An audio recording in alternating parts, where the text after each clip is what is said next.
ఈజీగా శనగపప్పు కొబ్బరి కర్రీని ఎలా చేయాలో నేను చెప్పేస్తా వచ్చేయండి. 1 టీ కప్ ఆఫ్ శనగపప్పుని తీసుకొని 5-6 అవర్స్ సోక్ చేసి పక్కన పెట్టుకోండి.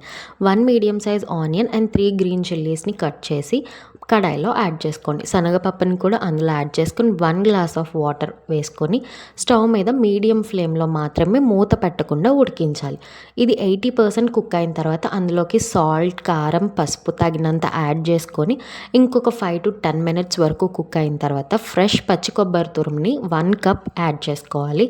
యాడ్ చేసుకొని ఇది కూడా కొంచెం బాగా ఒక 10-15 మినిట్స్ కుక్ అవ్వాలి. ఇది పక్కన పెట్టేసుకొని కడాయి పెట్టుకొని దానిలో పోపుకి యాడ్ చేసుకోవాలి. ఫస్ట్ ఆయిల్ హీట్ అయిన తర్వాత వెల్లుల్లి, కరివేపాకు, ఆవాలు, శనగపప్పు, మినపప్పు అవి బాగా కొంచెం ఫ్రై అయిన తర్వాత 5-6 ఎండుమిరపకాయలు కట్ చేసి వేసుకొని బాగా ఫ్రై అయిన తర్వాత ఈ పోపుని ఆ వేడివేడిగా ఉన్న శనగపప్పు కొబ్బరిలో వేసి మిక్స్ చేసుకొని రైస్‌లో ఆర్ చపాతీల్లో తింటే బావుంటుంది. ఇది ఎప్పుడూ కూడా పొడి పొడిగానే ఉండాలి కర్రీ. ముద్దగా ఉంటే అసలు టేస్ట్ బావుండదు.